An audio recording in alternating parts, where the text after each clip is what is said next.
This next song we're going to talk about, Teardrops, is one that me and Mike were campaigning for. Whereas me and Lockie, we hate this song though. Do you know what? Mark and Lockie have been campaigning for this song for probably the last 7 years. Yeah. It wasn't really campaigning, it was like an all-out assault. Like me and Mike be having a chat and in the background you can just see Teardrops. And that's been going on for like 6 or 7 years. But now Subliminal messages. You've got to say, you do love this. Do you know what? I think me and Mike can look you both in the eye and say you were right. You were right. But like, name one person, can you think of one person who wouldn't be like bopping around having a little dance going, No, I love it. I love it. It's one of those songs. And it's I like it because it's actually from the 1980s, but it's got a real Motown. Yeah, both. Bit of Yes. Womack and Womack. Again, it's one of those songs that you wouldn't necessarily think that the Overtones would attempt, really. So, and that's probably part of the reason why the likes of Darren and myself weren't really kind of sure about it. But it works so well, and I think it's a great fit within the album. And Do you know what I love singing it. I'm looking forward to seeing Mike's hips move to this one instead. You wait. wait. It's going to be incredible. I am going to unleash these hips on that song. I've got to say, like, the original is pretty banging. Yeah. But we've taken it to the next level. Oh yeah.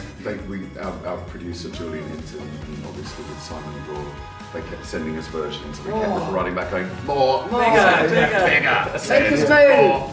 But it's enormous. It's really, it's hugely epic. It reminds me a little bit of Keep Me Hanging On.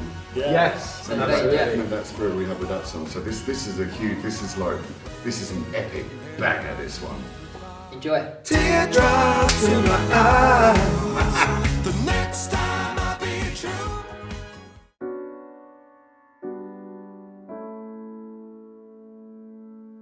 So we always aim to have a couple of originals on each Yeah. album, and this album is no different. We got together in the studio, and I think Ramsey, wasn't it? with Ramsey, yeah, and we already had one original that we really liked, which was Stand Up, quite an up-tempo sort of positive party Yeah. track, and yeah, this track came about. I think it's a reflection of kind of what we've been through this year. Where we're at. Yeah. There's a lot of emotion in it. Yeah, and I think it's pretty self-descriptive, really. But I think it's a beautiful song. When we was writing it and when we was sorting out the production, we was kind of listening to some Sam Smith, wasn't we? Some Adele. Yeah. I think you can hear that in it, and I think it's going to be a beautiful moment on tour, especially performing it live. We've spoken a lot about the album and the sentiment and everything else, and I think more so than many songs, this song will be able to make anybody listening to it think about their personal experiences, and it might help them to reflect and maybe shed a tear and things like that. So I think it's doing its job in that sense. It's a great pleasure to be able. It's a privilege really to be able to do this with an original track, because you know we sing so many covers like from eras that people like know and love, and so we can say so much with these classic songs. But this has been when you're writing your own material, you get the opportunity to say exactly what you want to say. Be creative, yeah. So this alongside Stand Up, we've got like two really beautiful originals. Yeah. By my side, side. The moment I wake up. This next. Mike, you've turned into Darren. Go. This next song we're going to talk about, Lucky, is Say a Little Prayer by the legend that is Aretha Franklin. And she's a hero of yours as well, isn't she? Yeah, she's my number one. I think of her all the time when I sing. Like, she's my desert island disc. If I could have one album for the rest of my life, it would be Aretha Franklin. Amazing. I adore her. And it's a Burt Bacharach song, originally done by Dionne Warwick. Wow. Or Warwick. Do you say Warwick or Warwick? I think I'd say Warwick. In Australia, I think there's some people saying Warwick. I don't know. Anyway. Tweet us, let us know. Dionne, if you could tweet us. But Aretha Franklin, and it's almost like one of her specialities was taking a song that had already been released and performed and doing her version of it and made it sound like it had never been done before. She never made covers sound like a cover, and she did that with so many songs. Like she did that with Bridge Over Troubled Waters, and by Simon Garfunkel. And yeah, she just, I don't know, beautiful, beautiful, beautiful singer. And like, very sadly, you know, she died a few months ago before, and we'd recorded it before she died. So this is a lovely tribute to have to her on the album as well. It's very special, isn't it? I think it's the first time it's been done by men as well, right? Yeah, I couldn't find any. A few lyric changes on there, putting on your makeup. Putting on your makeup. Although the odd bit of. Oh look, Darren, when you're on a TV set, you need a little bit of clear mascara or a little bit of guy liner just to make your eyes go pop pop. Guy liner. Pop pop pop. Or just like a normal Saturday night. Just a bit. Just like Sunday brunch. Do you know, I think this is going to be a favourite for all of our sisters. You know, my sister's gonna love this version, I think. But I can't wait to do. We've basically said on every song, I can't wait to do this one live. But like, I think everyone's going to be having a real ball with this song.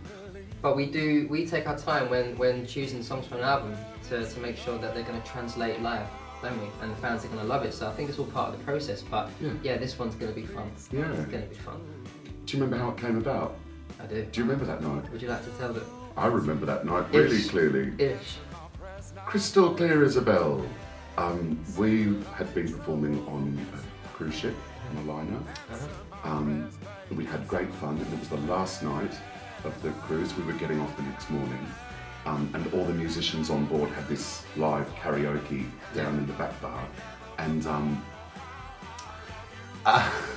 and I think I'd had like maybe just the first third of a gin and tonic. Maybe a sip. Just a couple, just to wet Six the or whistle. seven. Just and said to the boys, oh yeah, I want to do like let's do say a little prayer, like yeah, read the Franklin, let's do that. And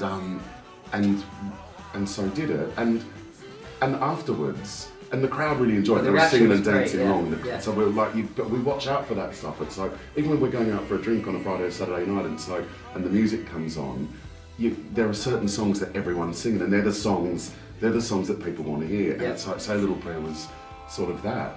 And we had a little chat afterwards, and that was from then. Could we? Should we? Would we? Did Will we? Did we?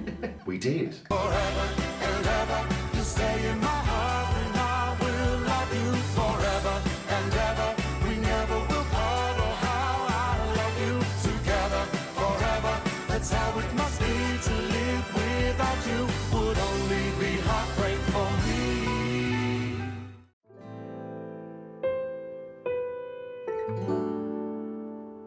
So, what group do you think would be able to get away with covering a Spice Girls song? What male group would get away with covering a Spice Girls song? Westlife. Boyzone.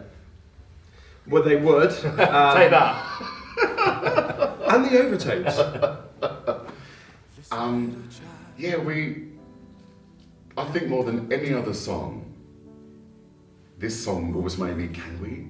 Like, Should we? Will we? Because as a cover, this song says so much that we wanted to say. Yeah, and the lyrics to this song, I've always loved this song. Yeah. And that music video for Goodbye, we're talking about Goodbye by the Spice Girls, by the way. But like, it was just beautiful. Yeah. It was so beautiful.